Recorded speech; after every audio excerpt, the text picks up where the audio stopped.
merci à tous d'être présents.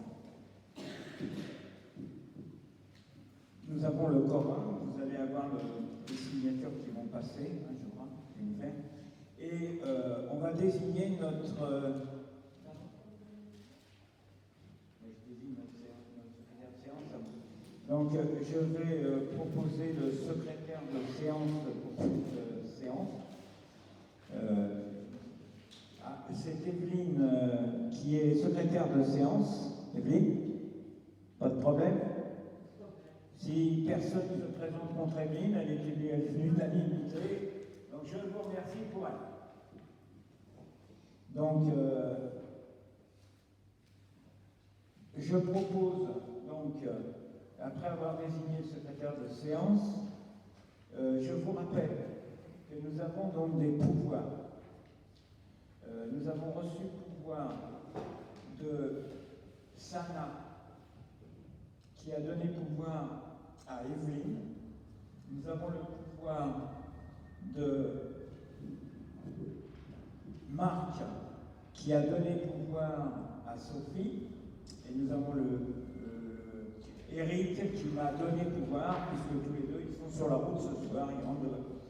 Voilà, donc je vous propose d'en prendre acte et de passer à l'approbation du procès-verbal du Conseil du 24 juin. Nous l'avons vu en préparation, il n'y avait rien de particulier. Est-ce que je peux le mettre à vos voix? Y a-t-il des avis contraires?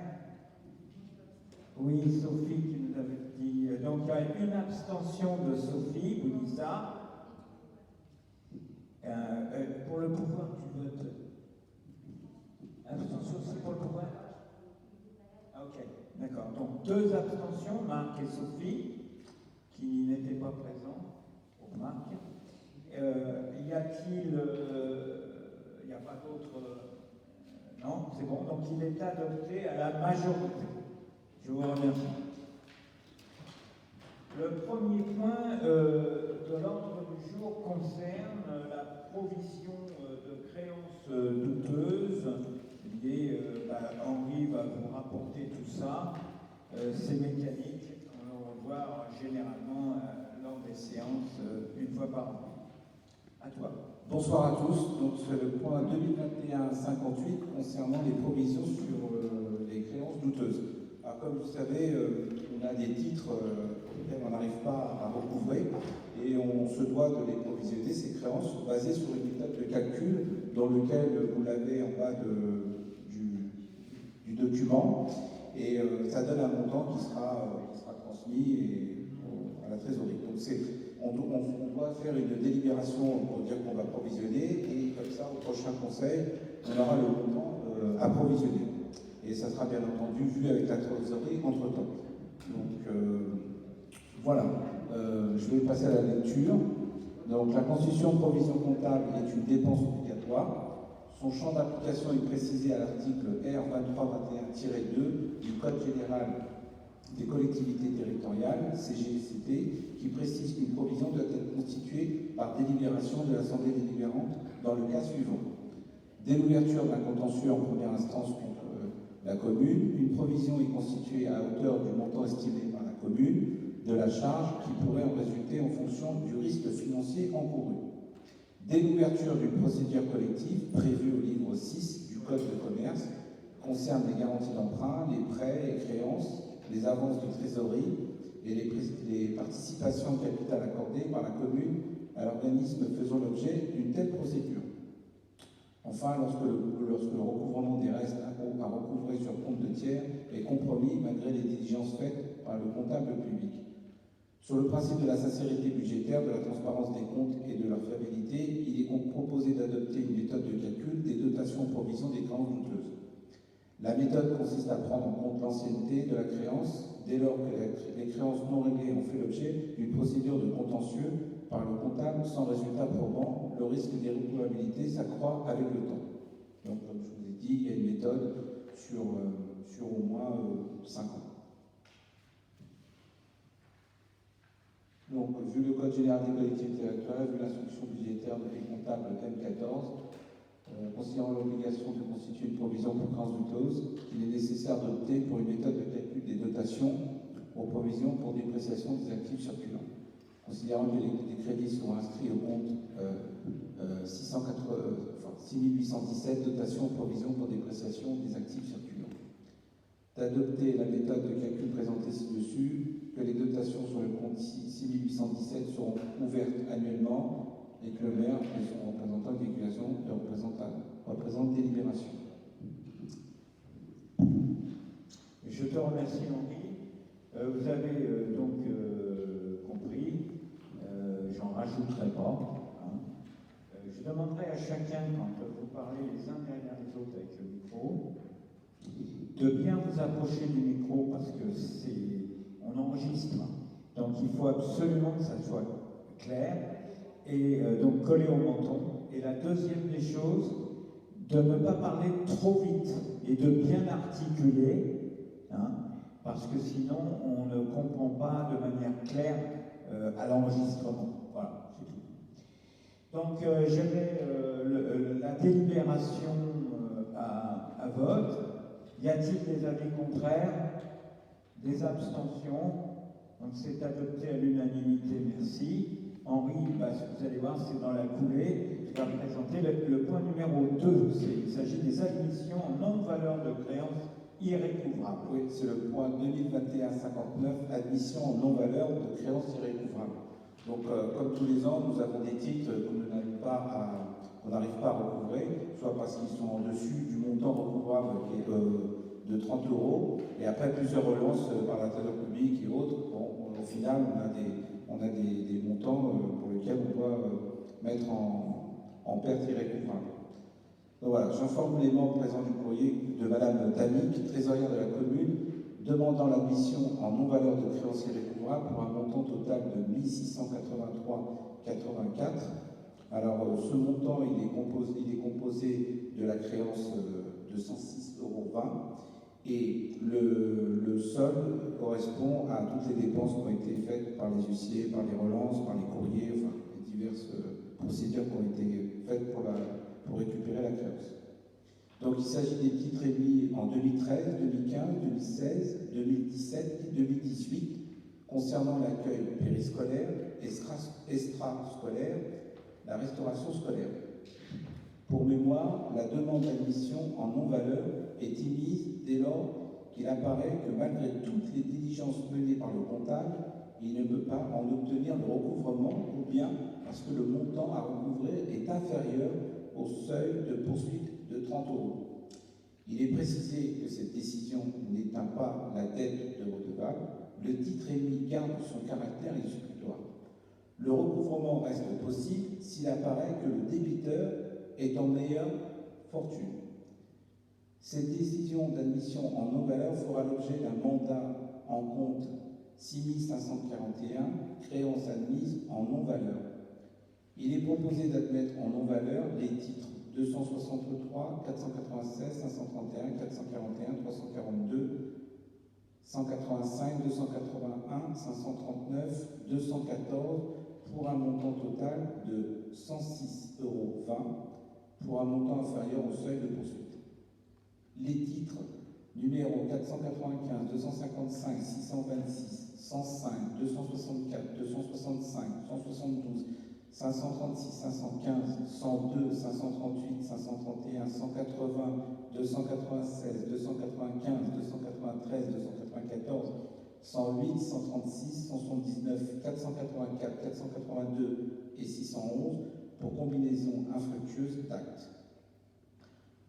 Le Code général des collectivités territoriales, l'instruction budgétaire et comptable L14, le courrier du trésorier de Meaux, réceptionné le 4 août 2021, proposant l'admission en non-valeur de la créance irrécouvrable. La liste des titres de recettes admis en non-valeur pour un montant de 1683,84. Considérant que le budget primitif de 2021 prévoit des crédits suffisants au compte 6541, créance admise en non-valeur.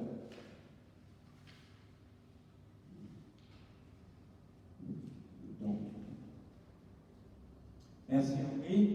Donc vous avez compris, hein, il s'agit de titres de recettes admis en non-valeur 84. Donc je soumets au vote. Y a-t-il des avis contraires? Des abstentions? Donc c'est adopté à l'unanimité. Merci Henri. Le point numéro 3 vous est soumis concernant le rapport annuel du Sigidur.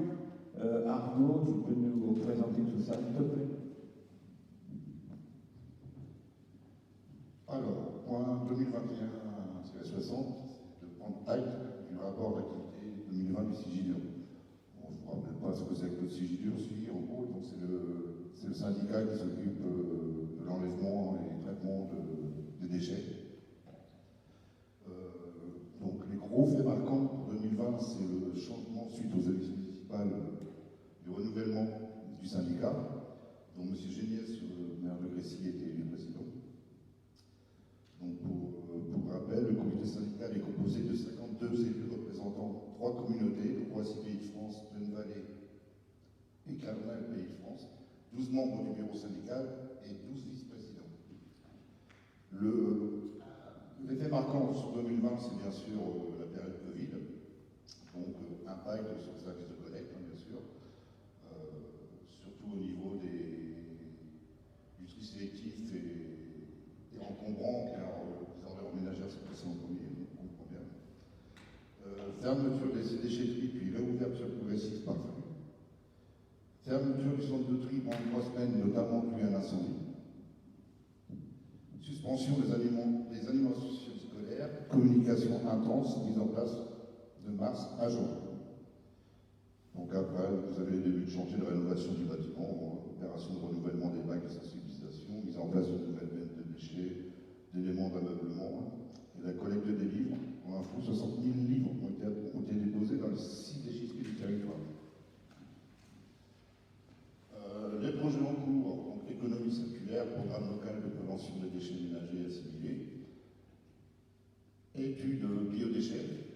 D'ailleurs, pour info, je l'ai contacté pour nous parce qu'on était sur une étude pour ça. Le Sigidur souhaite favoriser les synergies entre les acteurs économiques de son territoire, notamment en participant à leur mise en relation et en approuvant les bonnes pratiques. Des actions sont menées pour permettre la réutilisation ou le réemploi des matériaux de ces activités. Le résultat de clôture de l'année 2020 est de 1 941 341 €, dont 7 177 401 € pour la section investissement et 5 236 060 pour la section fonctionnement. 84% des recettes proviennent des communes adhérentes. Vu le Code général des collectivités territoriales, notamment son article 5211-39, vu le rapport d'activité 2020 du Sigidur que vous avez pu consulter en mairie, considérant que le présent rapport a pour objet de dresser dans un souci de transparence et de visibilité le bilan de l'activité ventilée par grand domaine de compétences, considérant que ce rapport d'activité doit faire l'objet d'une communication par le maire en conseil municipal.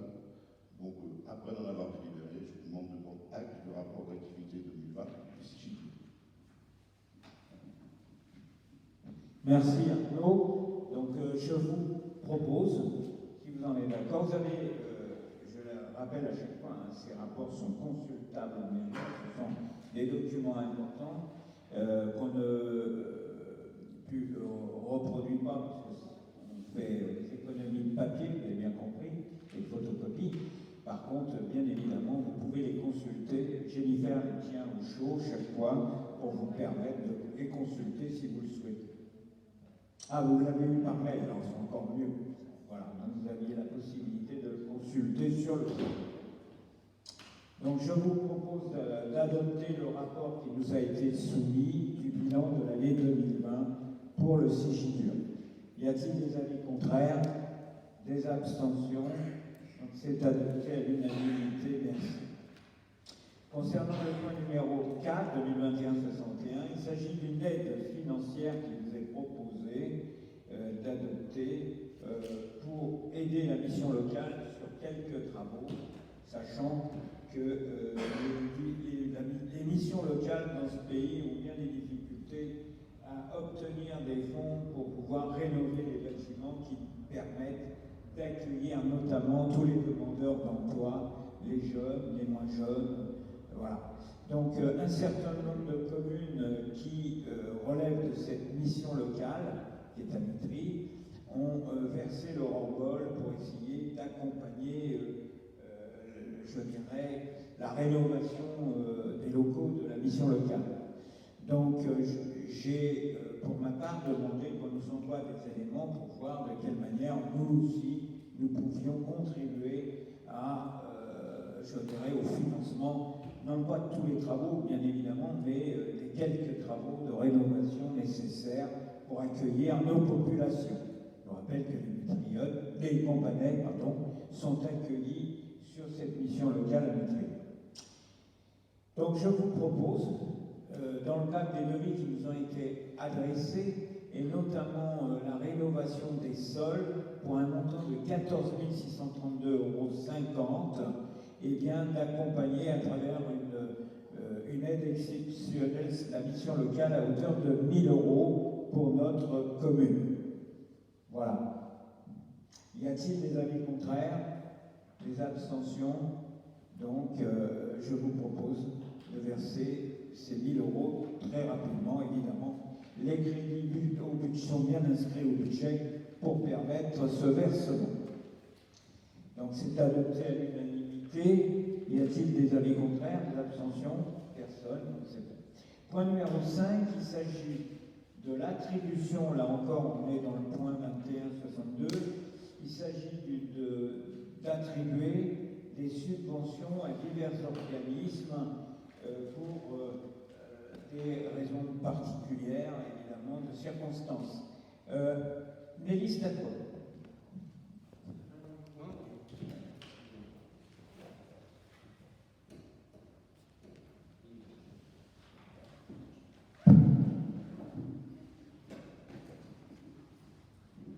Point 2021-62, l'attribution de subventions à divers organismes. J'expose que seulement 11 ans après le séisme qui avait causé la mort de centaines de milliers de personnes en janvier 2010, Haïti a de nouveau été frappé par un violent tremblement de terre le samedi 14 août 2021. Ce séisme a causé l'effondrement de bâtiments et maisons, piégeant des milliers de personnes sous les décombres, tuant près de 1900 personnes et en blessant près de 9900. Des maisons ont été complètement détruites ou fortement endommagées, laissant des milliers de familles sans abri. Des hôpitaux ont été dévastés, rendant l'accès aux soins extrêmement difficile, et des écoles, des ponts, ainsi que d'autres infrastructures essentielles ont été aussi détruites et endommagées. Pour aider les habitants de l'un des pays les plus pauvres de la planète, des appels de dons financiers ont été lancés par des associations. J'ajoute que des appels à dons ont également été lancés par des associations comme Médecins sans frontières ou Action contre la faim, suite à la situation catastrophique de l'Afghanistan qui a suscité un énorme désespoir et de colère à travers le monde entier. Les images montrent des milliers de personnes tentant de fuir la capitale de Kaboul, tombée aux mains des talibans le 15 août dernier, après le retrait des forces américaines du pays. Le sort des femmes et des jeunes filles afghanes est particulièrement inquiétant, puisque celles-ci pourraient subir des restrictions de leurs droits et libertés fondamentales. Dans le pays, un enfant de moins de 5 ans sur 2 souffre de malnutrition aiguë et a besoin d'un traitement d'urgence. Le conseil municipal, vu le code général des collectivités territoriales, vu les appels de dons, considérant qu'il est nécessaire de venir en aide aux personnes les plus démunies et enfants et familles, Monsieur le maire, je vous laisse délibérer. Je te remercie, Nelly. Bon, je ne veux pas vous faire le dessin de la situation de ces pays qui rencontrent autant de problèmes et de misère, évidemment de manière un peu différente. Voilà. je vous propose d'attribuer une subvention à des associations humanitaires qui agissent sur le terrain et qui utilisent l'argent qui leur est donné à bon escient. Évidemment, nous n'enverrons pas de l'argent aux directions de ces pays, ce n'est pas là l'objet. L'objet, c'est d'être certain au moins que les associations qui interviennent utilisent sur le terrain à bon escient l'argent qui leur est donné. Donc je vous propose d'attribuer pour Haïti, aux enfants d'Haïti et leurs familles, 500 € à l'UNICEF et 500 € à la Croix-Rouge. Donc je vous propose de voter séparément les aides aux associations qui vont intervenir dans ces deux pays. Pour l'instant, nous votons pour Haïti.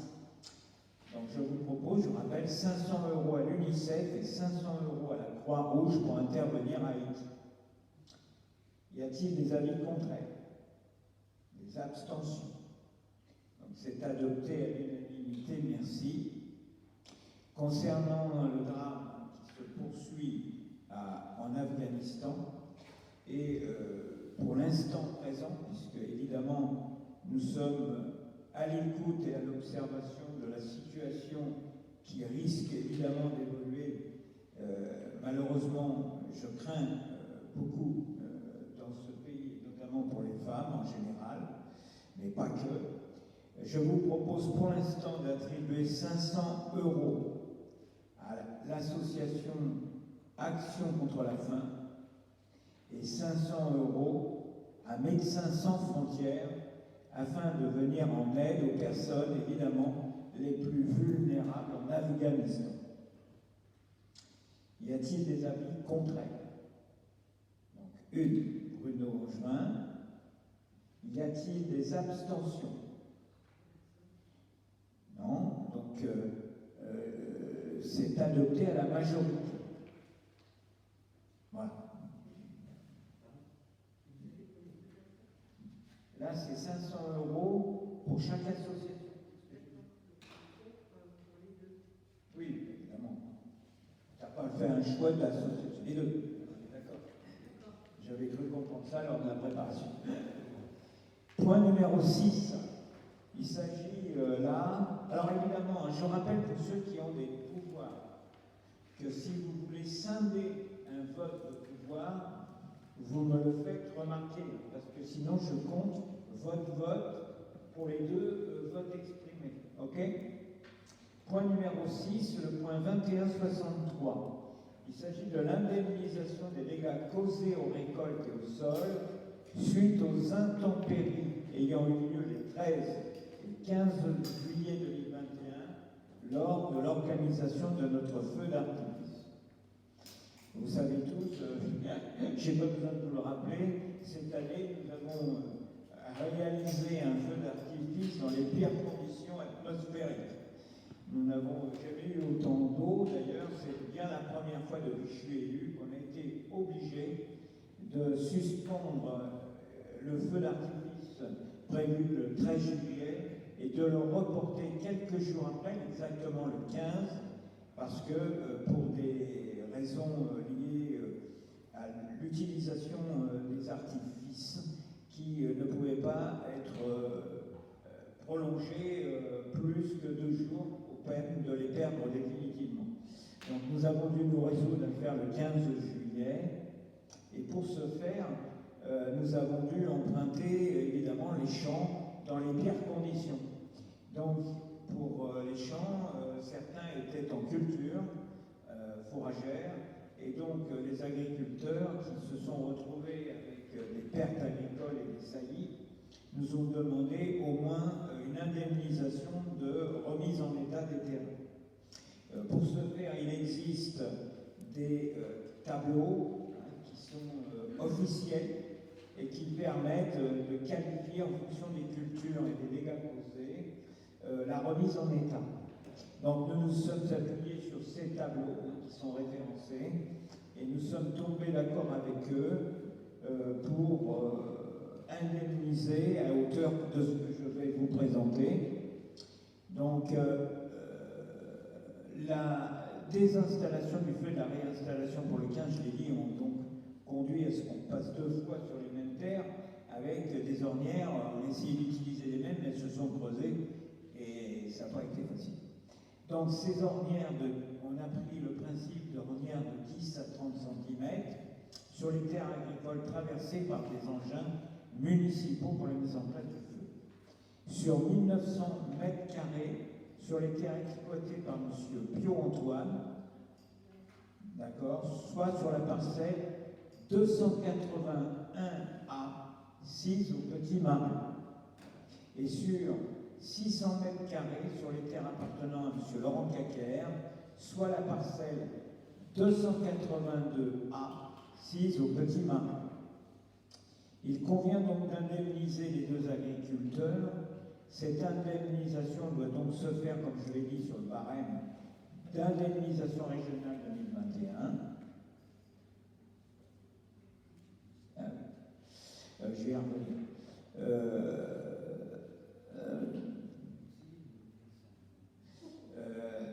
D'indemnisation donnée par la Chambre d'agriculture, comme je l'ai dit, pour les cultures d'assolement fourrager. Ça s'appelle comme ça. Il est donc indiqué que M. Piot aura donc une indemnisation plus forte, puisqu'il y avait plus de mètres carrés concernés, et qu'il a subi une perte de récolte, alors que M. Laurent Caquer avait, lui, déjà récolté. Donc lui, il s'agit d'une remise en état du terrain. Donc M.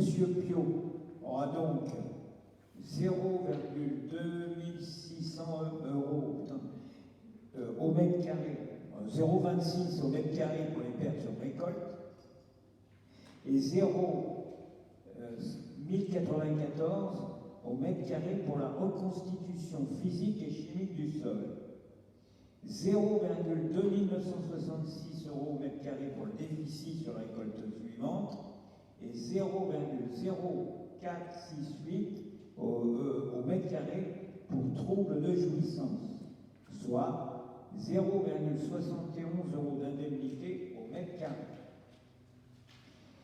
Pour M. Laurent Caquer, nous aurons donc 0 pour les pertes sur récolte, puisqu'il avait récolté, 0,1094 au mètre carré pour la reconstitution physique et chimique du sol, 0,2966 euros au mètre carré pour le déficit sur récolte suivante, et 0,0468 au mètre carré pour trouble de jouissance, soit 0,45 euros au mètre carré. Après accord avec les 2 agriculteurs, c'est donc le barème concernant les ornières de 0 à 10 cm et non le barème à 30 cm qui servira pour l'indemnisation. Celle-ci va se faire de la manière suivante, en référence à la culture désignée, assolement fourrager. 1900 mètres carrés, c'est pour M.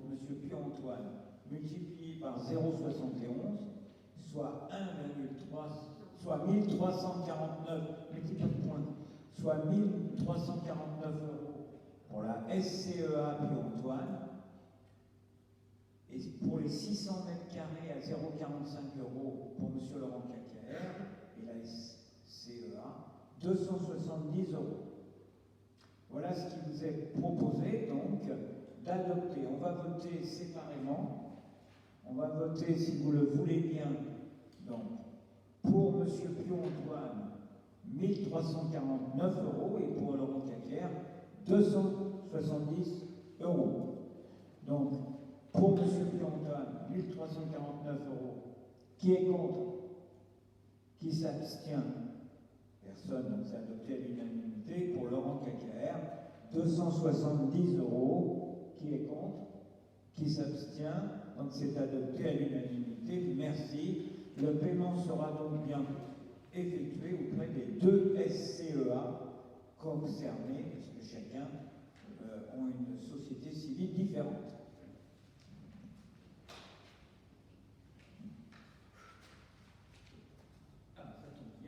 Point numéro 7, Evelyne Bugel. il s'agit là du point 2164. Il s'agit de prendre acte, et on est obligé de délibérer, suite à la demande de la ville de la Queue-en-Brie, qui depuis de nombreuses années d'ailleurs demande de sortir du CIRESCO, de prendre acte de leur sortie, comme nous l'a demandé le CIRESCO. À toi.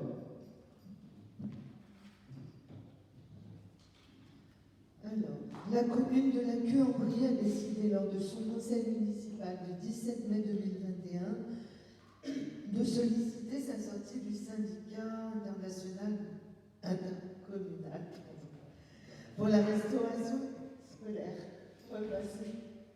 Ça arrive.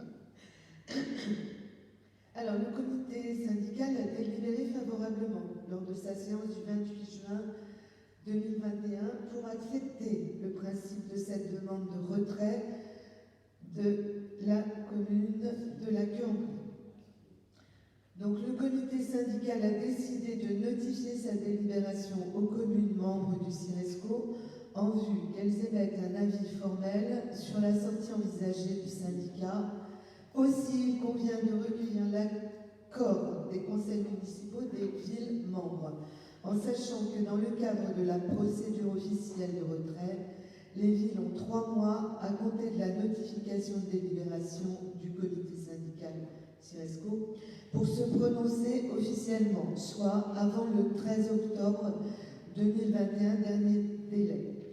Conformément à l'article L5211-19 du CGCT, le retrait est subordonné à l'accord des conseils municipaux dans les conditions de majorité requises, à savoir la majorité qualifiée qui doit être réunie pour que les représentants de l'État puissent ensuite prononcer par arrêté le retrait de la commune. À défaut de la délibération du conseil municipal de Compan ou des autres villes membres dans le délai des 3 mois, la décision de l'Assemblée companaise sera réputée défavorable. Voilà. Alors, vu le Code général des collectivités et l'article cité, vu les délibérations du 17 mai 2021 et vu la délibération du 28 juin 2021, le conseil municipal doit délibérer sur ce point. Merci. Merci. Evelyne. Donc je vous propose de délibérer et prendre acte de la décision donc, de la ville de la Queue-en-Brie. Y a-t-il des avis contraires? Des abstentions? Donc c'est adopté à l'unanimité. Je vous remercie pour la ville de la Queue-en-Brie. On m'a dit qu'il manque une feuille de présentation. Vous l'avez allé coincer quelque part. Ça y est, elle se débloque. Point numéro 8. Il s'agit du point 2165. Il s'agit de désigner des propriétaires représentant la commune de Compan pour siéger au bureau de l'association foncière de remembrement de Mitry-Mory-Compan. C'est quelque chose que nous faisons, les collectivités, dès lors où les renouvellements ont cours. Nous donnons mandat généralement à des propriétaires agricoles pour représenter la commune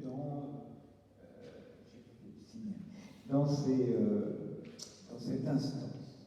Donc je vous propose en réponse à l'association foncière intercommunale de remembrement de Mitry-Compan, qui a été instituée par arrêté préfectoral et qui regroupe, comme je vous le disais, les propriétaires concernés par les remembrements ordonnés les 14 décembre 80 et 28 novembre 91 sur nos territoires respectifs de Mitry et de Compan. Les propriétaires sont désignés pour 6 ans. C'est pour ça qu'on est arrivé à terme. Et ça ne tombe pas forcément en même temps que les élections municipales, vous avez compris.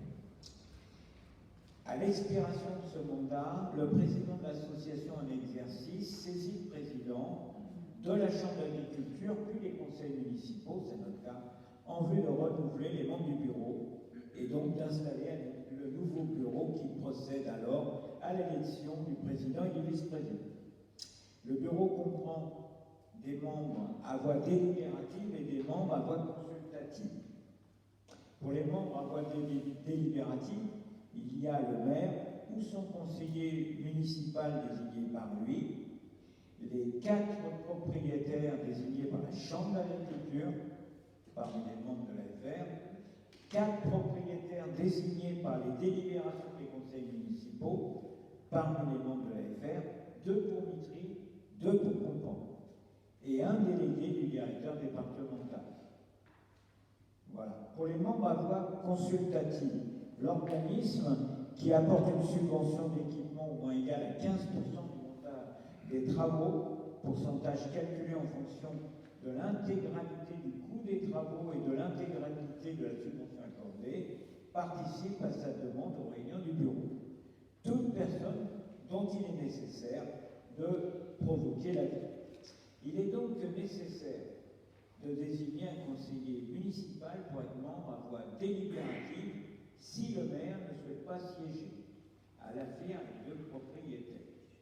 Je vous propose de... Alors c'est toujours très compliqué ces histoires de remembrement et de parcellaire. Voilà. Donc je vous propose, pour ma part, de représenter la collectivité et pour la FIR de désigner 2 propriétaires terriens de la commune et donc de proposer que M. Richer Hubert, 17 rue de l'Église à Compan, et M. Laurent Cacaire, 16 rue du Calvaire à Compan, eh bien, nous représente. Voilà ce que je vous propose, et donc de délibérer et de voter pour la désignation du maire et des 2 propriétaires terriens. Je vous propose de séparer le vote, de voter pour les 2 propriétaires séparément de représentants directs de la commune. Donc, pour le maire, pour le représentant du conseil municipal, je vous propose de voter pour le maire. Voilà, je ne voterai pas, je ne participerai pas au vote. Donc, je propose que ce soit Sophie qui procède au vote pour le représentant du conseil. Pour le représentant du conseil, si vous en êtes d'accord, de désigner monsieur le maire. Y a-t-il des avis défavorables? Des abstentions? Donc c'est adopté à la majorité. Merci.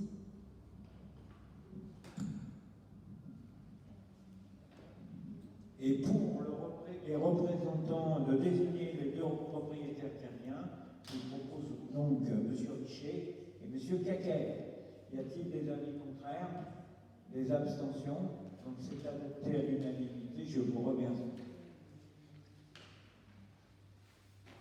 Pour le point numéro 9, il s'agit du point 2166 et notamment de l'acquisition des lots A et B issus de la division de la parcelle B307, chemin des Marais.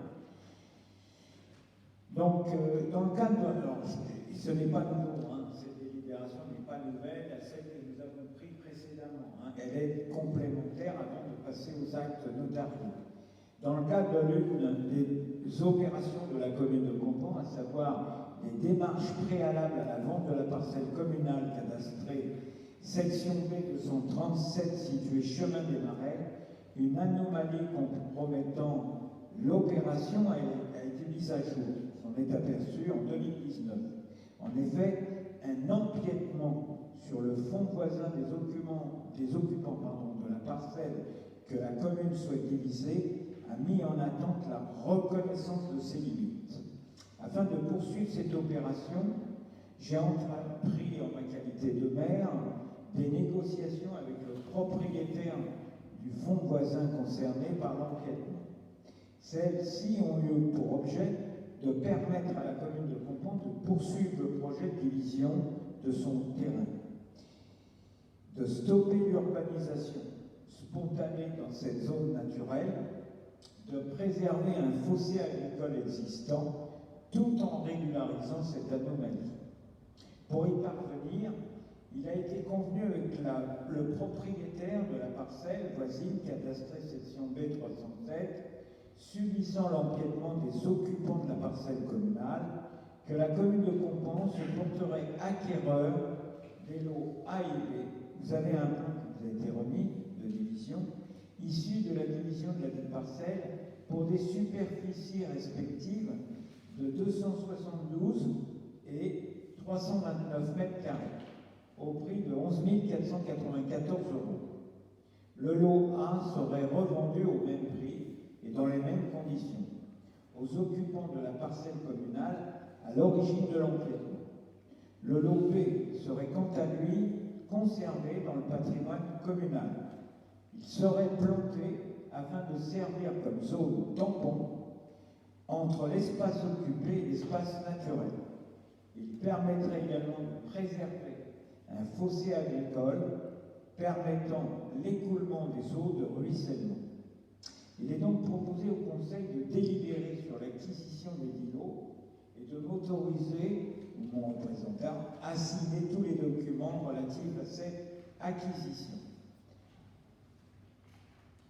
Donc, vu la loi du 2 mars 82 relative aux droits et libertés des communes, départements et régions, vu le Code des collectivités locales, ses articles 2122-21 et 2241-1, vu l'article 1111-1 du Code général de la propriété des personnes publiques, qui permet aux communes d'acquérir à l'amiable des biens et des droits à caractère mobilier ou immobilier, vu le PLU que nous avons adopté le 3 novembre 2016, mise à jour les 27 novembre 2018, 13 juin 2019 et 10 décembre 2020, et modifié par procédure simplifiée le 24 janvier 2019, vu la réunion contradictoire de bornage et de la reconnaissance des limites de la parcelle communale cadastrée section B307 qui s'est tenue le 19 avril 2019, vu la rencontre intervenue le 23 octobre 2019 en présence d'une représentante des propriétaires au cours de laquelle M. le maire a exposé le projet d'acquisition d'un lot correspondant à l'emprise de l'empiètement et d'un lot supplémentaire d'une largeur d'environ 6 mètres aux fins de plantation par la commune.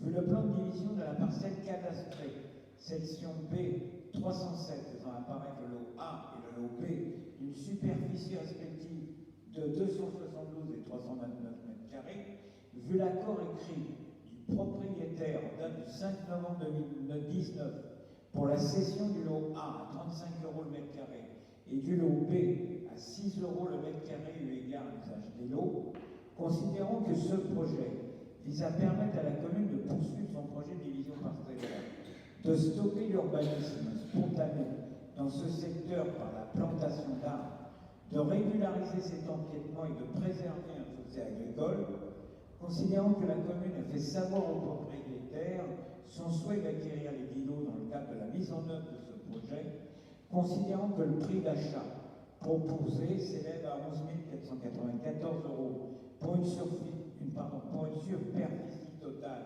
de 601 mètres carrés et que le propriétaire a donné son accord, considérant que la saisie du domaine n'est pas obligatoire pour les acquisitions amiables d'une valeur inférieure à 180 000 €, considérant que les frais de notaire, les frais relatifs à la démission et les éventuelles indemnités d'émission agricole seront à la charge de la commune.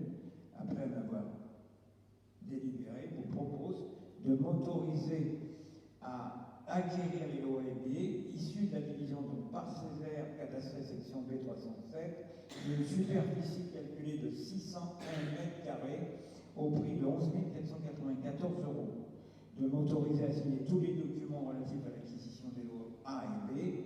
Évidemment, les sommes sont bien inscrites au budget 2021. Les frais de notaire, les frais relatifs à la division des éventuelles indemnités agricoles seront à la charge de la commune. Le montant des indemnités d'éviction agricole fera l'objet d'une délibération ultérieure, le cas échéant. Donc, je vous propose de vous charger de l'exécution de cette délibération.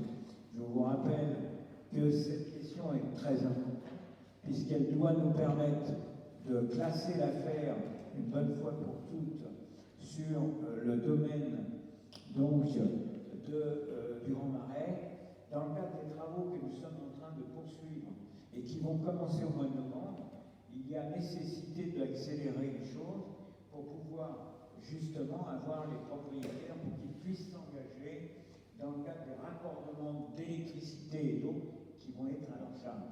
Voilà. Y a-t-il des avis contraires? Des abstentions? Donc c'est adopté à l'unanimité, je vous en remercie.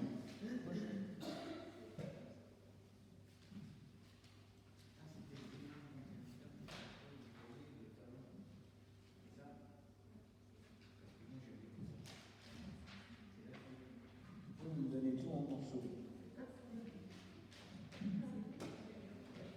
C'est moi. C'est encore moi. Bon, point numéro 10. Donc, j'ai fait voter, je ne sais plus. Oui? Non. À l'unanimité, merci. Le point numéro 10, vous allez voir, on va avoir pas mal de petites choses comme ça qui sont très importantes dans le cadre de nos projets que nous sommes en train de construire. Le point numéro 10, 2167, fixe le montant des indemnités d'éviction dans le cadre de l'acquisition d'une partie de la parcelle cadastrée, section B, ZB, numéro 19, au chemin des Marais. Alors là, dans le cadre de la nouvelle voirie qu'on va réaliser au Grand Marais, nous allons donc acquérir un peu de parcellaire agricole pour élargir la voie et pour réaliser notamment la liaison douce qui partira au futur, elle partira de la gare de Campan pour aller jusqu'à Grécy. Donc là, il s'agit d'une étape de l'ensemble du parcours que nous sommes en train de construire. Donc, en accompagnement des travaux de viabilisation du chemin des Marais à Campan, il a été proposé au Conseil de délibérer pour m'autoriser à acquérir une partie de la parcelle cadastrée, section B numéro 19, située chemin des Marais à Campan, et à signer tous les documents relatifs à cette affaire, géomètre, acte notarié, etc. Dans le cadre de cette acquisition, et après en avoir déjà délibéré le 30 avril dernier, je vous le rappelle, le Conseil a décidé que la commune prendrait en charge les frais de notaire, de géomètre et les frais relatifs au déplacement de la canalisation d'irrigation, les indemnités d'éviction liées à l'exploitation agricole de cette parcelle.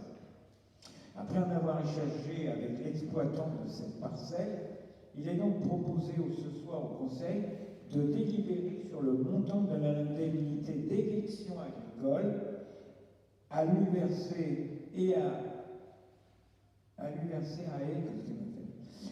d'éviction agricole, à lui verser je sais pas quoi, et à m'autoriser à signer tous les documents relatifs à cette affaire.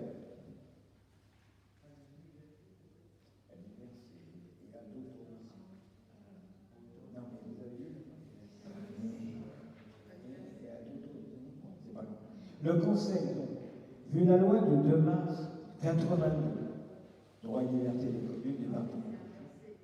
Oui. Vu le Code général des collectivités, L 2122-21 et 2241-1, vu l'article L 1111-1 du Code général de la propriété des personnes publiques, vu l'article L 469 du Code rural et de la pêche maritime, vu le PLU de la commune approuvé le 3 novembre 2016 et amendé, comme je l'ai dit tout à l'heure, à plusieurs occasions, vu la délibération 2021-32 en date du 30 avril 2021, m'autorisant à acquérir une partie des parcelles cadastrées, section B numéro 19, vu le plan de proposition de cession foncière identifiant la superficie du terrain nécessaire à la réalisation des travaux, je rappelle, qui s'élèvent de manière linéaire le long de la voie et qui représentent 2214 mètres carrés. Vu le protocole d'accord conclu entre les représentants des professions agricoles et de la direction départementale des finances publiques de Seine-et-Marne, en date du 16 avril 2013 fixant l'indemnité d'éviction à 1,17 €, vu l'entretien téléphonique intervenu le 22 septembre entre moi et l'exploitant de la parcelle, autour duquel il a été convenu que le montant de l'indemnité d'éviction agricole s'élèverait à 1,35 € le mètre carré, considérant que la délibération du Conseil, les indemnités d'éviction liées à l'exploitation sur la charge de la commune, considérant que l'exploitant agricole est détenteur d'un bail sur cette parcelle signée le 1er mars 1989, considérant que pour une superficie totale de 2214 mètres carrés, l'indemnité d'éviction liée à l'exploitation s'élèverait à 2988,90 €. Je vous propose, après en avoir délibéré, que l'indemnité de 2988,90 € soit versée à l'agriculteur propriétaire et à l'agriculteur, parce que c'est une commission d'éviction, et qu'elle soit bien prise en charge par la commune. Évidemment, les sommes sont bien inscrites au budget 2021, et donc je vous demande de m'autoriser à mon représentant à signer tous les documents relatifs à cette affaire. Vous l'avez bien compris, c'est une question très importante, puisqu'elle conditionne les réalisations de la liaison douce, si nécessaire, pour pouvoir poursuivre notre projet. Voilà. Y a-t-il des avis contraires?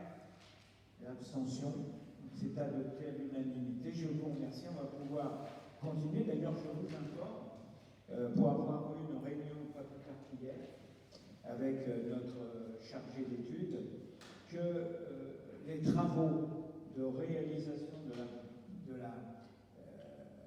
de l'alimentation en eau et des travaux d'assainissement devraient démarrer au mois de novembre.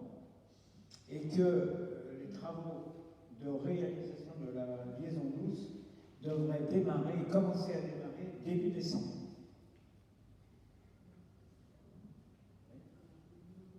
Non, il m'a dit décembre. C'est novembre l'eau et l'assainissement et décembre la voie. Si, je dis ça. Si, c'est ce qu'il a dit. Novembre l'eau et l'assainissement. Décembre, début décembre, il y a un petit décalage. Début décembre, la liaison douce. Voilà, donc il va y avoir quelques travaux là-bas pour ceux qui marchent et qui courent. Vous verrez pas mal de travaux dans le secteur, puisque la voirie, par contre, la voirie sera réalisée un peu plus tard. Hein, et donc, il n'y a que la liaison douce qui s'ouvrira sur la route communale qui longe l'établissement ancien, l'établissement Framier, hein, aujourd'hui PSC. Voilà. Concernant le point numéro 11, il s'agit du point. Alors, je l'ai fait voter précédemment, il y avait encore l'unanimité. Hein. Point numéro 11, il s'agit du point 2168. Il s'agit de l'acquisition, encore, de parcelles cadastrées section A 255, 263 et 274 qui longent la Bimeronne au niveau du Petit Marin. Alors là, j'en avais déjà parlé il y a quelques temps. Nous avons pris acte du décès d'une personne. Nous avons dès que nous avons connaissance de cette question, nous avons saisi l'héritier pour l'informer que la commune souhaitait acquérir les parcelles et qu'elles étaient bien liées au futur projet environnemental que nous avons l'ambition de réaliser le long de la Bimeronne. Donc, il s'agit ce soir d'acter le principe de cette acquisition et de fixer le montant d'acquisition qui a été discuté, négocié avec le futur héritier. Donc, dans le cadre du projet de la reconquête de la Bimeronne, visant à l'aménagement, la mise en valeur, la restauration, c'était moi qui devait la restauration des espaces naturels, ainsi que la réalisation de plusieurs micro-projets autour de la Bimeronne, il est nécessaire d'acquérir les terrains localisés dans le périmètre du projet. Parmi ces terrains, 3 terrains en friche, situés rue de la Fontaine et rue de l'Abreuvoir, appartenant à un propriétaire, je l'ai dit, décédé depuis une vingtaine d'années et dont l'héritier n'était pas connu par l'administration. Il aura fallu mener une longue investigation afin de retrouver l'héritier de ces terrains, permettant ainsi à la commune de lui formuler une proposition d'achat. Les parcelles concernées sont donc cadastrées A255, 263 et 274 pour des contenances respectives de 1065 mètres carrés, 1100 mètres carrés et 850 mètres carrés. Le propriétaire étant d'accord pour vendre ses terrains au prix de 18 090 €, il est proposé au Conseil de délibérer sur l'acquisition des 10 terrains et de m'autoriser, ou mon représentant, à signer tous les documents relatifs à cette acquisition. Vu donc la loi du 2 mars, je vais vous redire la même chose à chaque fois, hein, c'est la troisième des livres. Vu la loi du 2 mars 82 relative aux droits et libertés des communes, départements et régions, vu le Code général des collectivités territoriales et ses articles concernés, vu l'article L 1111-1 du Code général de la propriété des personnes publiques, vu le PLU de la commune approuvé le 3 novembre 2016 et toutes les mises à jour, vu la proposition écrite d'achat datée du 9 juin 2021 qui m'a été faite,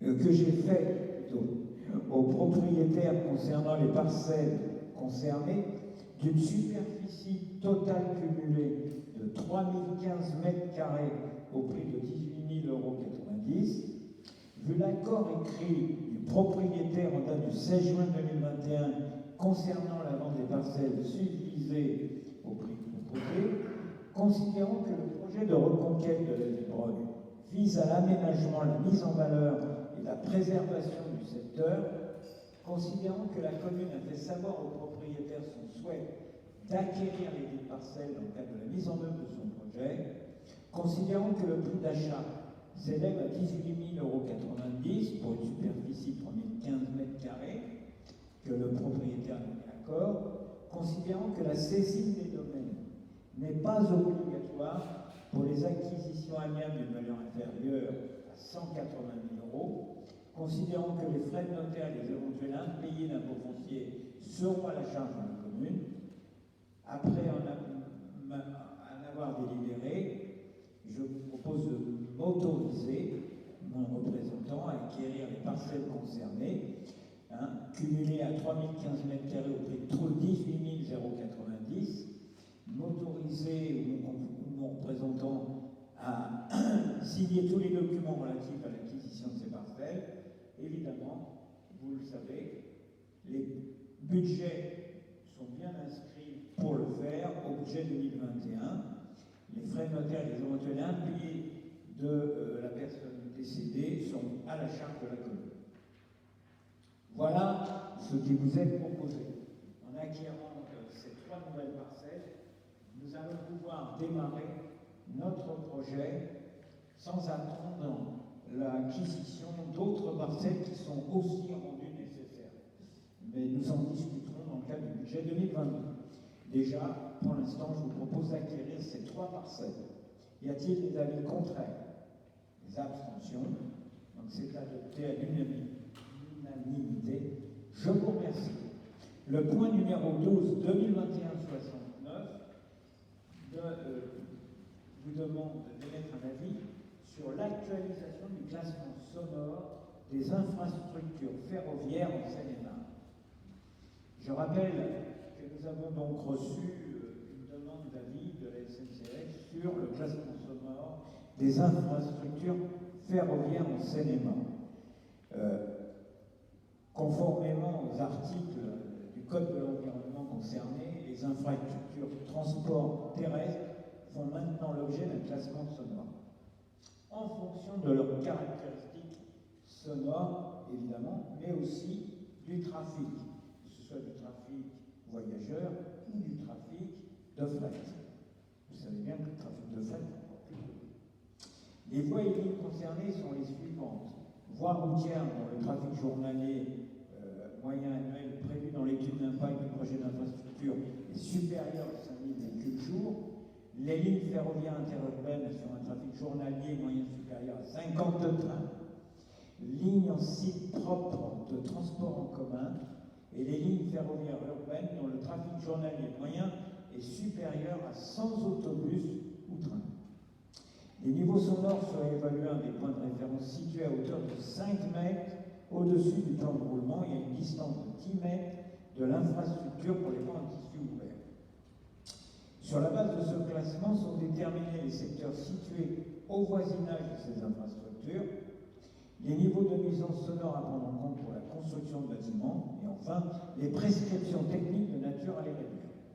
Ce classement engendre des contraintes d'isolation acoustique pour les nouveaux bâtiments situés dans le secteur déterminé autour de ces voies. Les bâtiments d'habitation, d'enseignement, de santé et les hôtels à construire, ainsi que les parties nouvelles de ces types de bâtiments existants situés dans les secteurs effectués par le bruit de ces infrastructures, doivent présenter un isolement acoustique minimum contre les bruits extérieurs, conformément à l'arrêté du 30 mai 96, en vue d'assurer la protection des occupants.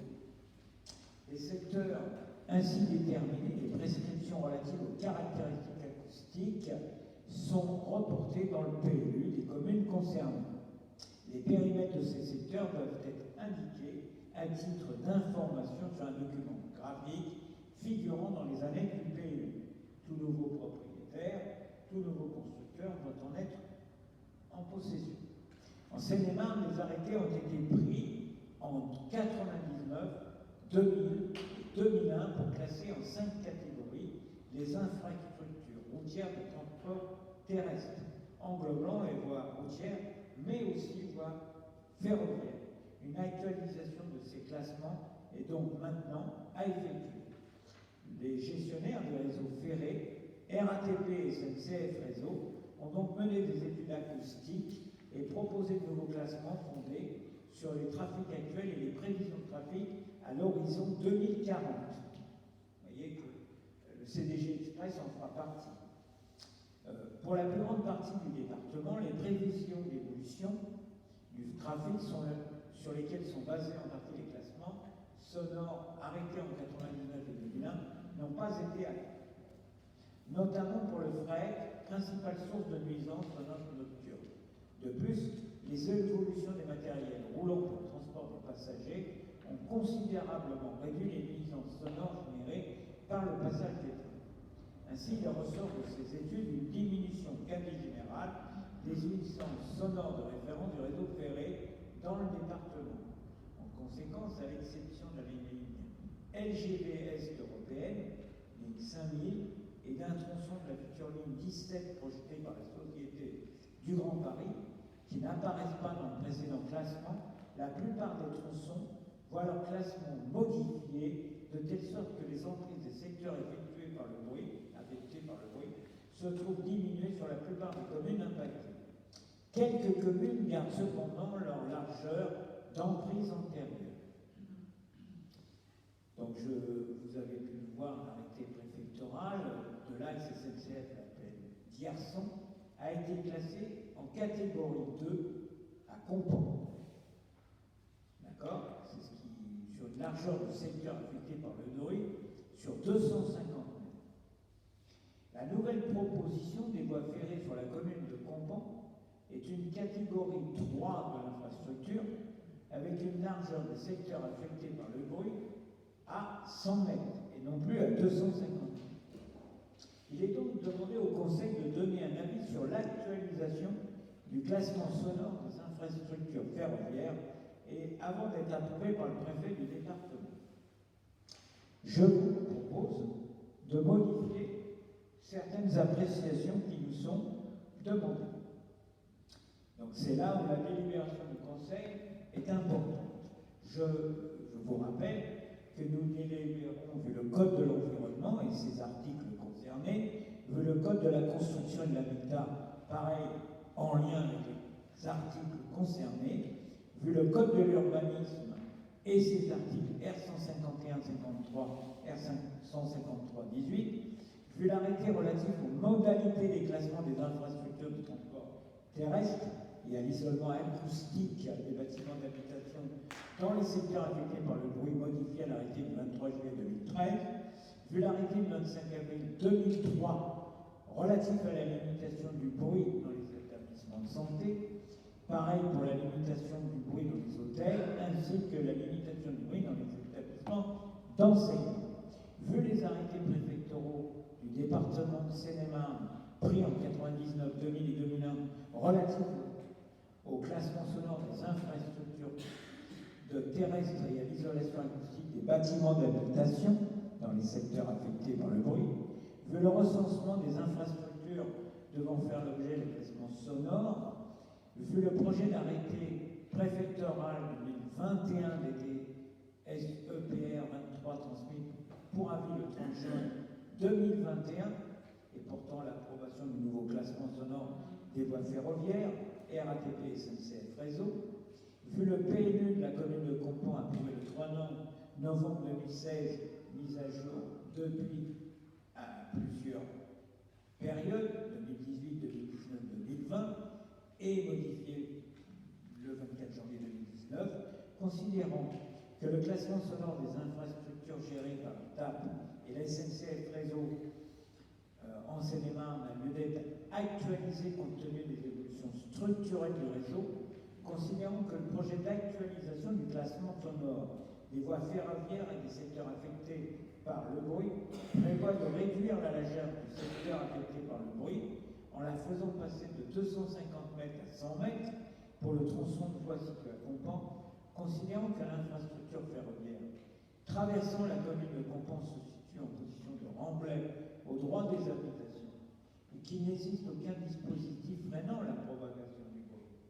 Considérant que la situation du remblai a pour effet d'atténuer la perception du bruit lorsqu'on est proche de la voie, c'est-à-dire en contrebas, mais qu'au-delà de cette perspective est identique à celle d'une voie située au niveau du terrain naturel sans protection acoustique, considérant que le bruit généré par la circulation nocturne, notamment des trains de fret, considérant que ce bruit s'ajoute au bruit généré par les avions, par le trafic automobile de la route départementale D212, par la portion de la voie de la liaison Mont-Roissy récemment réalisée, considérant que compte tenu de la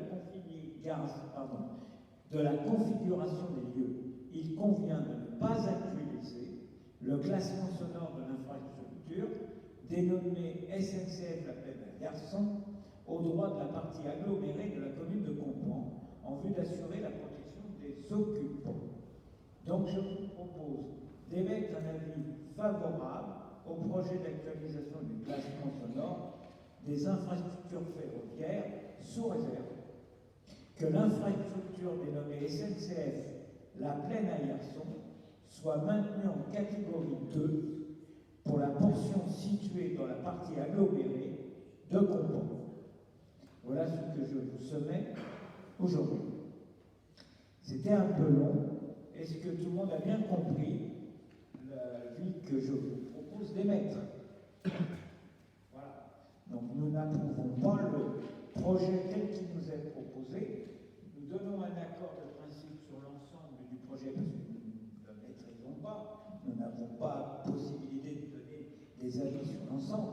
Mais sur la partie traversée urbaine à Compans, nous demandons que ne soit pas intégrée cette modification, mais préserver ce qui aujourd'hui régit la zone de bruit pour le fret et pour le transport SNCF. Voilà. Y a-t-il des avis contraires? Des abstentions? Donc c'est adopté à l'unanimité. Je vous remercie.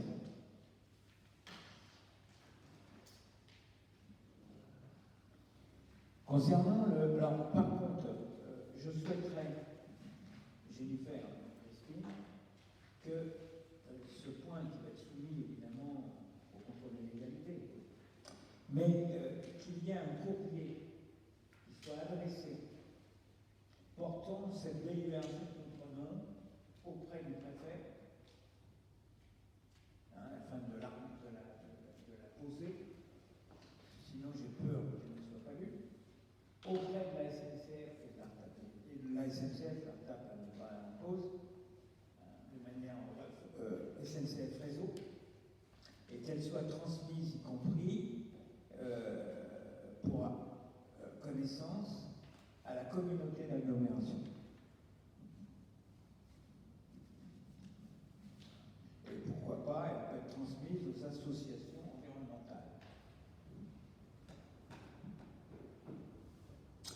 Je vous remercie. Donc j'ai fait voter, je crois. Point numéro 13, il s'agit du point 2170 qui vous demande de mettre un avis sur le dossier d'enquête publique préalable à la déclaration d'utilité publique des travaux et acquisitions foncières nécessaires à la réalisation de la ZAC des Deux Moulins et Compans et aux parcellaires y afférents. Je vous rappelle que nous avons donc le processus se poursuit avec la CENI qui a été nommée par la communauté d'agglomération pour gérer l'aménagement de la ZAC des Deux Moulins. Les négociations se poursuivent avec les propriétaires fonciers agricoles, mais ces négociations sont rendues très difficiles, très compliquées, parce que le prix proposé par les propriétaires fonciers à la vente et le prix proposé à l'achat par la CENI est très éloigné. Je ne cache pas que je pense que ce sera très compliqué de procéder à l'achat par pure négociation. Donc dans ce cadre-là, il nous est demandé d'engager la déclaration d'utilité publique de manière à ne pas perdre plus de temps et de poursuivre les négociations pendant le délai que courra, je dirais, le temps de la DUP jusqu'à un moment donné où le juge des expropriations sera saisi. Voilà. Donc la maîtrise foncière des terrains inclus dans le périmètre de cette ZAC, des Deux Moulins, étant indispensable à la réalisation de cette opération d'aménagement, il importe, si aucun accord amiable n'est trouvé avec les propriétaires fonciers, de pouvoir exproprier ces terrains dans des délais compatibles avec le calendrier prévisionnel du projet. Il est donc demandé au Conseil de donner un avis sur le dossier d'enquête publique préalable à la déclaration d'utilité publique des travaux d'acquisition foncière nécessaires à la réalisation de la ZAC des Deux Moulins à Compans. Donc là, nous donnons un avis sur le dossier d'enquête publique préalable à la déclaration d'utilité publique. On viendra un peu plus tard sur la DUP. Là, on est sur le dossier d'enquête publique.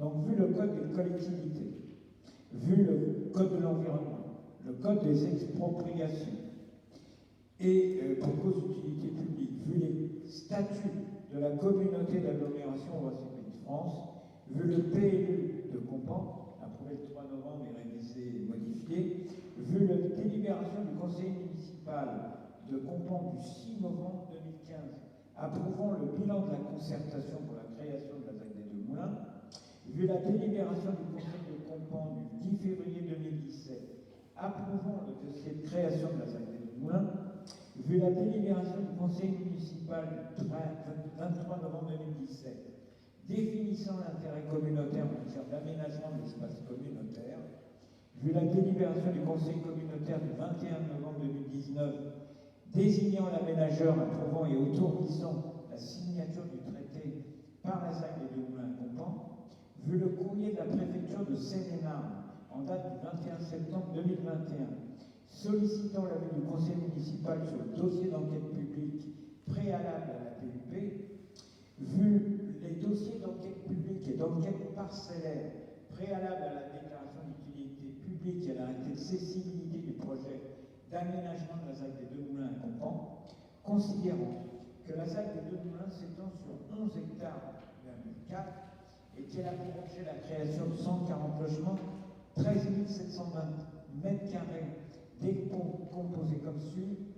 Phase 1, 40 logements conventionnés PSLA, 31 logements environ en accession à la propriété, 38 lots environ libres, c'est-à-dire à construire. Phase 2, 31 lots libres, considérant que le projet comprendra également la création de jardins familiaux, d'une plaine de sport, d'un espace de jeu, d'un parking paysager et d'une prairie naturelle, considérant que pour la commune de Compans, les objectifs sont donc de diversifier le parc de logements en réponse aux besoins des ménages, d'assurer un développement urbain maîtrisé et harmonieux et de traiter les lisières des espaces agricoles et naturels. Considérant que le périmètre de la BDUP sera celui de la ZAC, composé de parcelles suivantes. ZB 85, 11 978 mètres carrés, surface comprise dans la ZAC à acquérir. Zone NL, 11 978 mètres carrés. Zone parcelle ZB 88, surface totale, 3518 mètres carrés. Surface comprise dans la ZAC à acquérir. Zone NL, 3518 mètres carrés. Parcelle ZB 136, surface totale, 498 mètres carrés. Surface comprise dans la ZAC et dans la zone NL. Parcelle ZB 11, surface totale 76 690 mètres carrés. Surface comprise dans la ZAC à acquérir 61 415 mètres carrés. Surface NL 14 355 mètres carrés. Zone 1AU H2 47 060 mètres carrés. Parcelle ZB 25, surface totale 36 583 mètres carrés. Surface comprise dans la ZAC à acquérir 36 583 mètres carrés. Zone NL 13 195 mètres carrés. Zone 1 AUH2 23 388 mètres carrés. Total des parcelles concernées, surface totale 129 260 mètres carrés. Surface comprise dans la ZAC à acquérir 113 992 mètres carrés. Zone NL 43 544 mètres carrés. Zone 1AUH2 70 448 mètres carrés. Considérant que le contenu de ces éléments, il est établi que le projet revêt un intérêt général qui justifie qu'il soit déclaré d'utilité publique, vous propose ce soir d'émettre un avis favorable au dossier d'enquête publique unique préalable à la déclaration d'utilité publique. Des travaux et acquisitions foncières nécessaires à la réalisation de la ZAC des Deux Moulins à Campan, aux parcellaires y afférents ainsi qu'à l'étude d'impact correspondante telle que joint en annexe. Et vous propose, et vous demande surtout de me charger, mon représentant, d'accomplir toutes les formalités à exécution de la présente délibération. Vous l'avez bien compris, il s'agit d'accélérer un peu le process, puisque aujourd'hui, on est en train de piétiner. Y a-t-il des avis contraires? Des abstentions? Donc c'est adopté à l'unanimité, je vous remercie. La communauté d'agglomération devra aussi délibérer sur la même question. Question et point numéro 14, il s'agit du point 2171 qui vise à m'autoriser à signer la convention avec une société de taxi pour notre personnel en difficulté de mobilité depuis des années et qu'on accompagne et raccompagne. Je vous rappelle que la société Rodolphe Taxi procède actuellement au transport d'un agent handicapé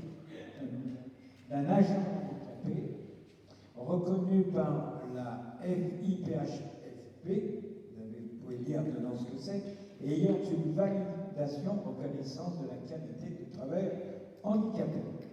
La société Rodolphe Taxi procède au transport aller-retour de l'agent handicapé pour ses trajets journaliers de son domicile jusqu'à son lieu de travail. Rodolphe Taxi cesse son activité au 30 septembre 2021 et c'est M. Gourrier Jérémy qui la reprend. Le nom de sa société est donc Jérémy Taxi. Il a l'emplacement de taxi numéro 2 sur la commune de Tressouilly. On rappelle que chaque commune a un numéro concernant ces taxis. Pour comprendre, on en a qu'un. Visiblement, ils en ont plusieurs, mais sont plus importants en nombre d'habitants. Les fonds pour l'insertion des personnes handicapées dans la fonction publique remboursent à la collectivité, donc à Campan, les transports de l'agent, car celui-ci a la reconnaissance de ses qualités de travailleur handicapé. Donc nous touchons une compensation importante dans le cadre de notre prise en charge. Le FIPHFP participe, je viens de le dire, à la compensation du handicap d'un agent dont les contre-indications médicales ne permettent ni l'usage du transport en commun, ni l'utilisation d'un véhicule professionnel ou personnel, ce qui est le cas pour l'agent handicapé concerné. Le coût du transport dans la limite d'un plafond est de 100 € par jour maximum par agent et de 22 800 € maximum par an et par agent. Il vous est proposé ce soir, après avoir entendu ce que je vous ai dit dans le cadre du Code général des collectivités territoriales, notamment l'article L 2123-12, vu la loi 2015-366 du 31 mars 2015 visant à faciliter l'exercice par les élus locaux de leur mandat. Alors, ce n'est pas les élus locaux, là c'est personnel, mais bon, on peut l'appliquer. Vu le projet de convention si annexé entre la commune de Campan et la société Taxi Jérémy, considérant que la convention si jointe a pour objet de définir les modalités de paiement du transport de la société Taxi Jérémy, considérant que la commune réglera à la société Taxi Jérémy la somme de 35 € par trajet aller et 35 € par trajet retour, après en avoir délibéré, autorise monsieur le maire à signer la convention ci-après annexée à intervenir avec la société Taxi Jérémy, ainsi que les éventuels avenants à intervenir. Que les sommes sont bien inscrites évidemment au budget, dans le cadre du budget 2021. Y a-t-il des avis contraires? Des abstentions? Donc c'est adopté à l'unanimité. Je vous remercie pour notre personnel concerné. Concernant le point numéro 15, 2021-72, il s'agit là de la mise en location d'un appartement de type F1 et du renouvellement d'un bail précaire, suite à la décision et la proposition au Conseil, après en avoir délibéré, de la mise en location de l'appartement à un citoyen. À toi, Sophie. Oui, donc il s'agit du point numéro 15, comme vient de le souligner M. le maire, concernant la mise en location d'un appartement de type T1, ainsi que le renouvellement d'un bail précaire. Donc cet appartement, type T1, numéro 201-RM32, est situé au 32 rue Dimitri. Il a été donc proposé à la location, ainsi que le locataire d'un local à usage de stockage, qui est situé au 7 cours de la mairie, a fait la demande d'un renouvellement de son bail précaire. Donc c'est un local où il stocke notamment quelques meubles, puisque son appartement est trop petit. Donc il a fait cette demande par courrier en date du 1er août 2021. La commission communale des logements s'est réunie et donc n'a émis aucun avis contraire au renouvellement du bail précaire de cette demande, de cette personne, et a notamment évalué donc les dossiers des demandeurs de logement et a retenu 4 candidats pour l'attribution de l'appartement du type T1. Parmi ces demandeurs, donc, vous avez au premier rang le dossier numéro 134-2021-07, au deuxième rang le dossier 133-2021-06, au troisième le dossier numéro 115-2020-02, et ainsi au quatrième rang le dossier numéro 107-2019-10. Donc, le conseil municipal, vu le code général des collectivités territoriales, vu la demande du locataire du local à usage de stockage situé au 7 cours de la mairie, relative au renouvellement de son bail précaire, vu la proposition de la commission communale des logements en date du 21 septembre 2021, vu la délibération numéro 2020-81 en date du 16 octobre 2020 fixant la grille tarifaire des loyers et des charges des logements appartenant à la commune, après en avoir délibéré, décide de louer l'appartement numéro 201-M32 situé au 32 rue Dimitri, de type T1, qui est d'une surface de 28 m² 96, au candidat qui aura donné son accord après proposition du logement au demandeur dans l'ordre qui suit et retenu par la commission communale des logements. Donc, je vous redonne au premier rang, donc le dossier numéro 134-21-07, au deuxième rang le dossier 133-2021-06, au troisième rang le dossier numéro 115-2020-02, enfin au quatrième rang le dossier numéro 107-2019-10. Décide de renouveler le bail précaire pour le local 7 cours de la mairie pour une période de 1 an au bénéfice du locataire actuel. Rappelle que les montants des loyers applicables sont les suivants. Pour l'appartement précité, donc numéro 201-32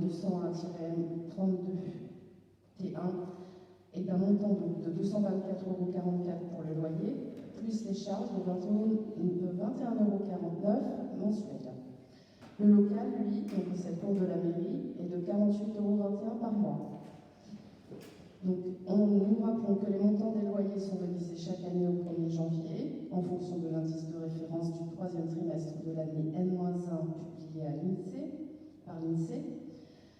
Rappelle ainsi que la régularisation des charges a lieu au mois de février de chaque année, de l'année N+1, et que si le montant des provisions versées est supérieur aux dépenses réelles, alors le trop perçu sera remboursé au locataire, et que dans le cas contraire, un complément lui sera demandé.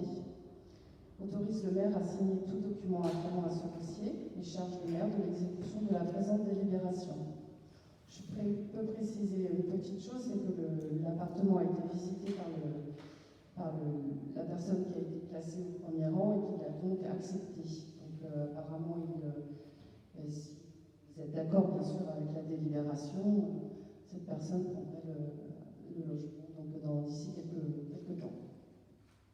Voilà, donc je vous laisse procéder au vote, monsieur le maire.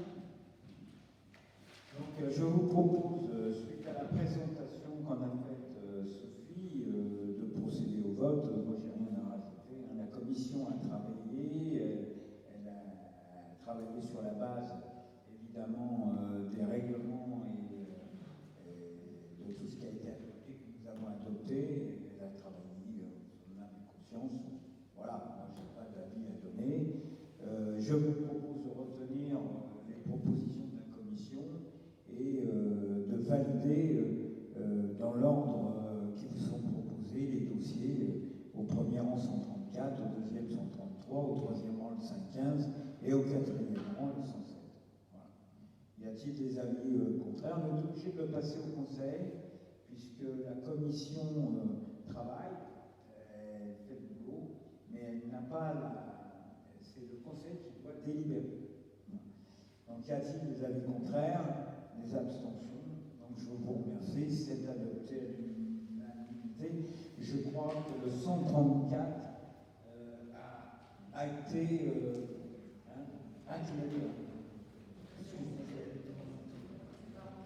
donc en fait le 134 c'est un jeune et c'est un studio. Et donc il était sauté au plafond, ses parents aussi, voilà. On a fait des heureux. Je suis malheureux pour les autres, mais visiblement, depuis un certain temps, les appartements roulent énormément. Donc je pense que c'est plutôt bon signe, puisque nos logements sont faits pour tourner. Donc il y aura certainement d'autres appartements qui se libéreront dans les prochaines périodes et qui verront d'autres attributions et d'autres personnes joyeuses, je l'espère. C'est vrai que notre ZAC des Deux Moulins est hyper importante dans sa réalisation, notamment pour le logement social, parce qu'on a une vingtaine, un peu plus d'une vingtaine, je crois, Sophie, de dossiers en attente, donc on voit qu'il y a de la demande à Compenpoix.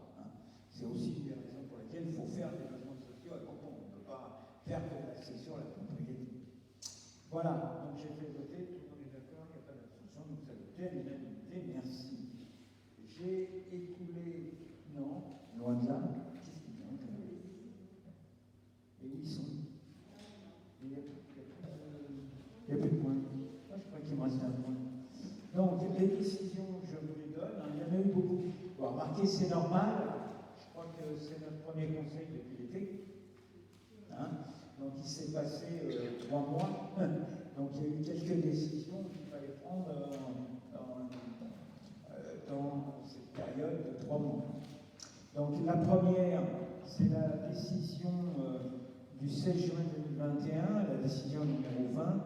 Il s'agit de l'installation et de la mise en service d'équipements audiovisuels et de sonorisation dans la salle du collège. Pour ceux qui étaient là tout à l'heure, on a pu faire la présentation. Sachez qu'au-dessus de moi, nous avons installé un grand écran et nous avons changé l'ensemble de l'acoustique et le son. Donc aujourd'hui, nous avons une qualité de salle qui va nous permettre de pouvoir faire des soirées cinéma et en même temps organiser des conférences thématisées, organiser la possibilité de faire des réunions thématisées avec les outils professionnels indispensables, y compris nous pourrons, quand nous louerons la salle, notamment à des entreprises, leur permettre de pouvoir organiser des colloques avec le matériel professionnel.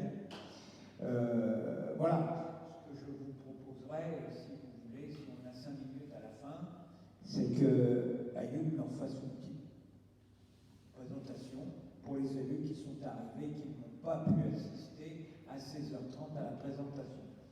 Par la suite, nous ferons une soirée spéciale cinéma pour présenter aux compagnies qui le voudront un film et ils feront connaissance de notre salle de cinéma à Compon. Voilà. Donc, il s'agissait pour un montant, alors c'est pas rien, hein, nous avons investi 78 940,89 € hors taxe. La commune a obtenu à cet effet une subvention suite à notre demande du dossier établi par Christine qui a été reçu, on peut le dire, 40 000 € au titre du FER 2021. Donc, en clair, comme nous récupérons la TVA, enfin une grande partie, cette opération nous coûte en somme, sur nos fonds propres, environ 40 000 €, ce qui est quand même très important pour quelque chose qui approche les 100 000 €. En ce qui concerne la réhabilitation, c'est la tête de l'école Jean de La Fontaine, il s'agit de la décision du 18 juin 2021, la 21, et notamment la modification des accès par des portes conformes anti-panique et anti-pince-doigt pour éviter tout accident avec les enfants, mais pas que, y compris les professionnels qui travaillent à l'école. Pour avoir testé les portes, je peux vous dire que c'est vraiment extraordinaire. Je ne savais pas qu'on pouvait fermer les portes, puisqu'on avait les doigts ne craignaient rien. J'ai été surpris. Voilà. Mais aujourd'hui, les enfants peuvent mettre les mains, même on ferme la porte, ils ne perdront aucun doigt. Donc, mais ce prix, ça a un prix tout ça. Hein. Ne croyez pas, c'est pas donné d'avoir des portes aussi sécuritaires. On en a pour un montant de 58 761,36 € hors taxe. Je pense qu'Evelyne, tu pourras le rappeler au conseil d'école. Je pense que les parents d'élèves doivent savoir combien on investit pour la sécurité de nos enfants. La commune, là encore, Christine avait établi un dossier béton et a présenté ce dossier au FER 2020. Et nous avions alors à l'époque obtenu une subvention représentant 60% du coût des travaux. Ce qui représente, vous faites le calcul, une somme importante. Donc là encore, on peut la remercier parce que, évidemment, si ces coûts sont importants, ces subventions nous permettent d'avoir un moindre coût final pour la commune. La décision numéro 3, celle du 23 juin 2021, concerne un contrat de cession de droit d'exploitation d'un spectacle duel au plus, lors des automnales prochains qui auront lieu le 20 novembre 2021. Donc là, c'est la 2021-22, il s'agit donc d'une compagnie duel pour un montant de 5 000 € hors taxe. Il s'agit donc de plan. Il s'agit du groupe qui interviendra avant l'orchestre philharmonique. Voilà. Donc les gens qui viendront aux automnales auront la chance de pouvoir assister à un spectacle extraordinaire, je peux le dire, entre l'orchestre philharmonique de 60 musiciens et Aventuel Opus, qui est un excellent groupe de musique, je dirais, pour ceux, les amateurs. Croyez-moi, on est toujours très attentif à ce genre de choses, et j'en fais partie. Pour la session, la quatrième 2021-23, du 23 juin 2021, il s'agit de la location d'une longue durée d'un véhicule pour les déplacements utiles au fonctionnement des services et la gestion de la commune. C'est donc notamment la location d'un véhicule hybride marque Toyota Corolla pour une durée de 36 mois et de 45 000 km pour un montant mensuel de 318,60 € TTC. Et là, le destinataire de ces fonds était la GTA Mo. Le 5e décision 2021-024 du 13 juillet 2021 concerne le contrat de maintenance de l'ascenseur ou des ascenseurs d'ailleurs installés à la MDA et à la plateforme du cabinet médical. Il y a 2 ascenseurs. Alors c'est une plateforme, mais c'est un contrat de maintenance pour 2 ascenseurs. Schindler est le destinataire pour un coût annuel de 3 998 € hors taxes pour une durée de 4 ans. Enfin, la 2021-25 du 9 septembre 2021 concerne un contrat de droit d'exploitation d'un spectacle de l'association Ken Mentro lors des automnales de Compan le vendredi 19 novembre 2021 pour un montant de 2 500 € TTC. Il s'agira là, dans le cadre des automnales, le vendredi soir, d'un concert exceptionnel à l'église de Compan, où nous pourrons assister à un groupe de gospel, qui chantera en l'église. Formidable. Je vous invite à y venir, évidemment, dans le cadre des automnales.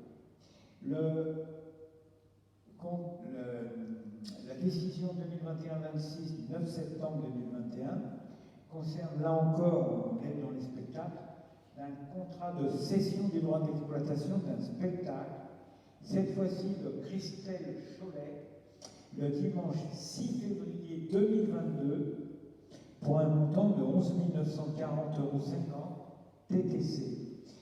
C'est le destinataire, c'est le théâtre de la Tour Eiffel. Nous avons fait donc venir en 2022, en février, Christelle Cholet, qui est une humoriste et qui nous permettra, je l'espère, de sortir enfin de cette période sanitaire très compliquée et de pouvoir inviter très largement à y participer pour rire enfin à Compan. Voilà, c'est l'objectif de cette intervention.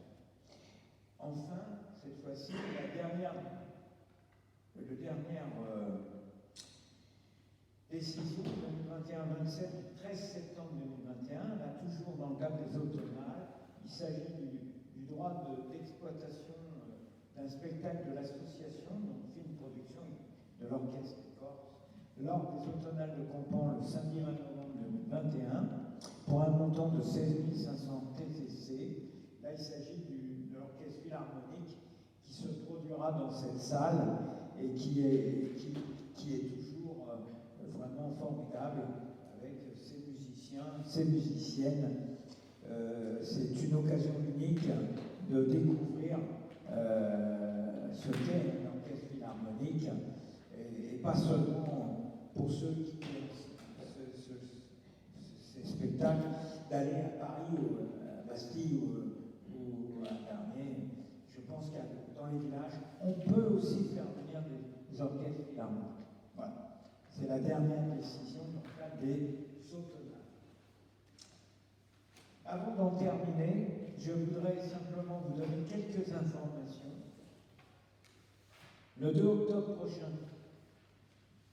nous avons ouvert le spectacle qui était prévu uniquement pour les bénévoles, puisque la soirée des bénévoles a été repoussée encore, parce que nous ne ferons pas de repas dans cette salle dans le cadre de la soirée des bénévoles. Par contre, j'ai proposé que ce spectacle, de ne pas renvoyer l'artiste à nouveau à l'année prochaine, mais de se produire et d'inviter largement la population campanaise à venir assister au spectacle de ce personnage qui chante le répertoire de Dalida de manière exemplaire. Donc je vous êtes tous évidemment invités le 2 octobre prochain avec les campanais à venir assister à ce spectacle exceptionnel. Je rappelle que le 5 octobre, alors tout à l'heure je parlais du 2 octobre, là le 2 octobre, si vous l'avez compris, c'est après-demain, hein, donc c'est après-demain ce spectacle ici. Il y a déjà du monde qui ont répondu présent, mais plus nous serons, mieux c'est pour le spectacle. La grève du 5 octobre, je vous le rappelle, dans la fonction publique territoriale, va toucher énormément de salariés de la fonction publique, ce qui nous a amené d'ailleurs, malheureusement, on n'en avait pas le choix, à supprimer tous les services périscolaires le 5 octobre prochain à l'école, en avertissant les parents. Seules les classes seront organisées par les enseignants qui, eux, ont fait grève la semaine dernière. Je me rappelle, entre autres, puisque nous avons assuré le service minimum. Voilà. J'aurais trouvé plus utile qu'ils fassent tous grève ensemble, au moins ça aurait été clair pour les parents. C'est mon avis. En ce qui concerne l'information concernant les automnales, toujours, je vous rappelle que les billets sont en vente pour les automnales prochaines. Elles sont en vente évidemment en mairie, mais elles sont en vente aussi sur France Billets, par Internet, réseau La Fnac, je crois. Et donc, voilà, chacun. D'ailleurs, on a beaucoup de gens qui viennent de l'extérieur, hein, c'est pas un hasard. Ah, ils seront en vente que samedi.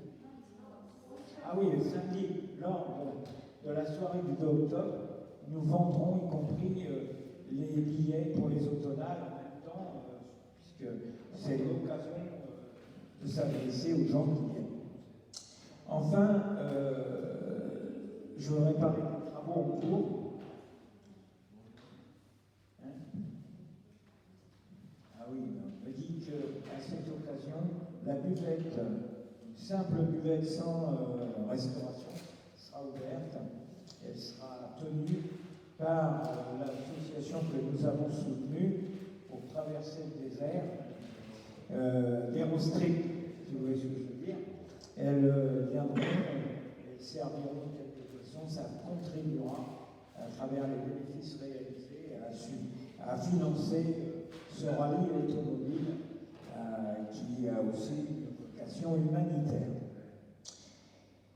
Nous avons, donc je vais vous dire, les travaux rue du Coq de stationnement sont en cours et ils devraient être terminés dans les prochains jours. Ils visaient à améliorer et à augmenter notre capacité de stationnement au regard notamment des travaux qui doivent se poursuivre normalement, je ne sais plus les dates, rue du Herbier, et qui diminueront quelques places de stationnement dans la rue du Herbier.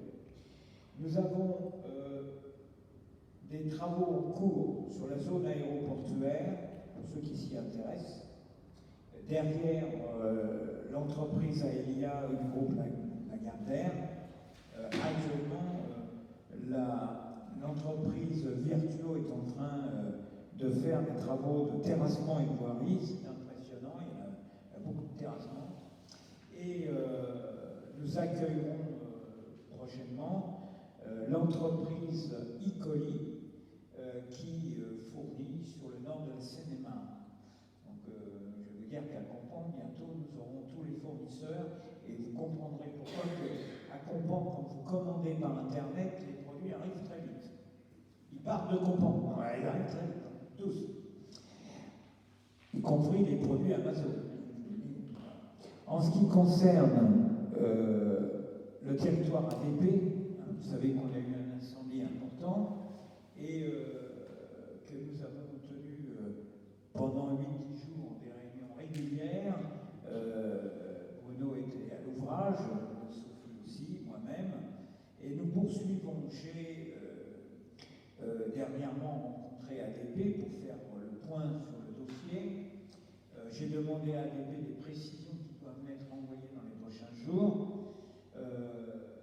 Parallèlement, je suis en train de mettre au point un courrier qui sera certainement co-signé par la maire de Mitry et moi-même pour demander un certain nombre de précisions auprès du préfet de Seine-et-Marne. Je vous tiendrai informé de ces courriers. En ce qui concerne les dernières choses, je crois que j'ai une dernière chose à dire. Oui, c'est concernant le CCAS et les personnes âgées. Nous sommes actuellement en cours nous faisons des tests de repas servis, livrés à domicile, puisque nous sommes en train de réfléchir à changer de prestataire pour ces prestations individuelles. Et nous avons pour cela saisi 3 sociétés différentes qui sont en train d'être testées par plusieurs personnes qui sont servies en repas et par le CCAS lui-même. Les tests s'effectuent sur quinzaine.